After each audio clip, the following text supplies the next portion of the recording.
Hello প্রিয়ার, কেমন আছে সবাই? আশা করি সবাই ভালো আছো। আমিও খুব ভালো আছি। তো আজকে আমি রান্না করব বাঁধাকপি আর সাথে ফুলকো ফুলকো লুচি। তো এটাই হবে। তো এর জন্য আমি এখানে সব কিছু রেডি করে নিয়েছিলাম।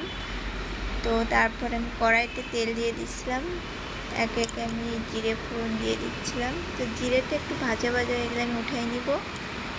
তো এই তো তারপর আমি একই তেলের ভিতরে তোমার আলু আর ছোলাটা দিয়ে দিব। তো এটা একটু ভাজা ভাজা করে নিব আর কি, একসাথে একটু লবণ হলুদ দিয়ে একটু ভাজা ভাজা করে নিব। আসলে বাঁধাকপির সময় যদি বাঁধাকপির সাথে লুচি না হয় তো আমার তো ভালোই লাগে না। ফুলকো ফুলকো লুচি হবে আর বাঁধাকপি হবে, তো অনেক ভালো লাগে খেতে। তো অনেক দিনই লুচি খাওয়া হয় না, তো ভাবলাম যে আজ বাঁধাকপি যখন রান্নাই করব তো সাথে লুচি হলে কেমন হয়। তো এই জন্য ভাবলাম চলো আজকে লুচি করে নিই। তো এই তো আমি আলু ছোলা ভাজা ভাজা হয়ে গেলে বাটনা দিয়ে দিচ্ছিলাম। তো ভালো করে এটা কষিয়ে নিব, আমি একটু অল্প করে পানি দিয়ে কষিয়ে নিব। তো এই তো দেখো তেলটা উপরে উঠে আসলে আমি কপিগুলো দিয়ে দিব আর কি। তো এই তো আমার তেলটা উপরে উঠে যাচ্ছে, কালারও চলে যাচ্ছে। তো এবার আমি কপিগুলো দিয়ে দিব। তো দেখো অনেক সুন্দর কালার এসে গেছে কিন্তু। তো এই তো আমি কপিগুলো ধুয়ে রাখছিলাম, তারপরে যে কপিগুলো দিয়ে দিচ্ছিলাম। তো প্রথমে অল্প করে দিব কপি, দেওয়ার পরে একটু মানে উলট পালট করে দিব আর কি, মানে নিচ থেকে উপরে দিব করে আবার বাকিটা আবার দিব। তো এই তো আমি একটু নেড়ে চেড়ে নিচ্ছিলাম। তো বাকি যে কপিটা ছিল তারপর আমি সেটা এখন আবার দিয়ে দিব। তো এই তো বাকি কপিগুলো একে একে দেওয়া হয়ে গেছে। তো ভালো করে নেড়ে চেড়ে লবণ দিয়ে, একটু লবণ দিলে ওটা থেকে একটু জল বের হবে, তো আর জল বের হলেই ওটা সিদ্ধ হয়ে যাবে ওটাতেই। তো এই তো আমি তারপর একটু ঢাকা দিয়ে রাখছিলাম। তো ওইদিকে আমার কপিটা হতে হতে ভাবলাম এইদিকে আমি ময়দাটা ময়াম দিয়ে রাখি, তো ভালো হবে, কপিটাও সিদ্ধ হয়ে যাবে, এদিকে ময়াম দিয়ে হয়ে যাবে। তো তার জন্য এই তো আমি ময়দা নিয়ে নিচ্ছিলাম। তো পুরোটা আমি বানাবো না, কারণ আমি একা একা পারবো না এত বানাতে। আর আমি যেবার লুচি বানাই ওর পাপা বাসায় থাকে, তো আজও একসাথে লুচি বানাবো ভাবছিলাম। তো হঠাৎ করে পাপার মিটিং পড়ে গেল অফিসে, এই জন্য চলে যাইতে হয়েছে সকালে। তো তারপর থেকে কি আর করবো, ভাবলাম একা একা করি, তো অল্প করে আর কি করছি। তো এই তো আমি একে একে লবণ, চিনি, সামান্য একটু চিনি, তারপরে লবণ, তারপরে একটু তেল, তো সবগুলো একে একে দিয়ে দিচ্ছিলাম। তো ভালো করে আমি ময়াম দিয়ে নিব। তো এই তো এখন আমি ময়াম দিয়ে নিচ্ছিলাম ভালো করে, আর ওদিকে কপি হচ্ছে।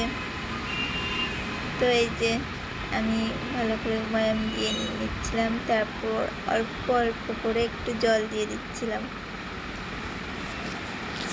তো এটা মাখা তো ঝামেলা না, মানে এত ঝামেলা না, খাওয়ার কথায় আর এত কষ্ট লুচি করতে, যখন মনে হয় যে বানাতে এত কষ্ট তখন আর খাইতে ইচ্ছে করে না, কিন্তু বানানো হয়ে গেলে যখন খাইতে বসি তখন কিন্তু খুবই ভালো লাগে, তাই না? তো যাই হোক না কেন, তো এই তো এদিকে আমার বাঁধাকপি হয়ে গেছে। তো তারপর আমি একে একে গরম মশলা, জিরা গুঁড়া সব কিছু দিয়ে দিচ্ছিলাম, দিয়ে ভালো করে নেড়ে চেড়ে একটু মিষ্টিও দিয়েছিলাম। তো নেড়ে চেড়ে আমার বাঁধাকপি এদিকে কমপ্লিট হয়ে গেছে, আর এই তো আমার এদিকে এটাও মাখা হয়ে গেছে। তো এই তো তারপর আমি গুটিও করে নিয়েছিলাম। তো এই দেখো এই কয়েকটা বানাবো। তো এই যে তারপর আমার মেয়ে হঠাৎ করে মাঝখানে চলে যাচ্ছে একটা ড্রাগন ফল নিয়ে, বলে মাম্মা আমাকে এটা কেটে দাও, আমি এটা খাবো। তো ঠিক আছে, তো ওটা আগে আমি ওকে কেটে দিলাম। তো ওকে খাওয়াই তারপরে আমি লুচি বেলতে বসবো। তো দেখো ড্রাগনটা কিন্তু অনেক সুন্দর ছিল, কিন্তু খাইতে কিন্তু অনেক মজা ছিল, মিষ্টি ছিল অনেক। তো এই তো ড্রাগনটা কেটে নিচ্ছিলাম। তো মেয়ে আমার খুব খুশি, দেখো ড্রাগন দেখে খুব খুশি। আর ড্রাগনটা কিন্তু খাওয়া অনেক ভালো, কারণ এটাতে অনেক আয়রন আছে। তো যেহেতু আমার মেয়ে মাঝে অনেক অসুস্থ হয়েছিল, ওকে ডাক্তার দেখাতে হয়েছিল, তো ওর ব্লাড কম আছে একটু শরীরে, এজন্য ডাক্তার বলেছে যে আয়রন জাতীয় খাবার খাওয়াইতে। তো ড্রাগন ফলে কিন্তু প্রচুর আয়রন থাকে। তো এই যে আমি একটু খেয়ে নিচ্ছিলাম, অনেক সুন্দর ছিল কিন্তু খাইতে, মিষ্টি ছিল, ড্রাগন ফলটা অনেক মিষ্টি ছিল। তো এই তো আমি একটু খেয়ে তারপরে ভাবলাম যে লুচি বানাতে বসি, নাহলে এরপর আর খাওয়া হবে না। তো দেখো আমার হাত দুটো পুরো লাল হয়ে গেছে। তো এই তো আমি একটু খেয়ে তারপরে মেয়েকে দিব, ও একা একা বসে খাবে, আর এদিকে আমি লুচিগুলো বেলে নিব। তো এই যে আমার মেয়েটা মজা করে খাচ্ছে। তো কারেন্ট ছিল না, যার কারণে চার্জার ফ্যান ছেড়ে নিতে হয়েছে, প্রচুর গরম ছিল, এই জন্য চার্জার ফ্যান ছেড়ে দিয়েছিলাম ওকে, যে বললাম তুমি খাও। তো এই তো খাচ্ছিল, ওই পাশে বসে, কারেন্ট ছিল, ঘরে চলে গেছিলো, আর আমি এই তো ফ্যান ছেড়ে নিয়ে লুচি বেলা শুরু করে দিচ্ছি। তো দেখো আমি কিন্তু খুব ভালো লুচি বেলতে পারি। তো আগে আমি পারতাম না, তো এখন শিখে গেছি। তো এই তো আমি এক এক করে লুচি বেলে নিব। তো এই দেখো আমার লুচি কেমন হয়েছে কমেন্টে বলবা কিন্তু সবাই। গোল হয়েছে কিন্তু, তো যাই হোক, যেমনই হোক না কেন।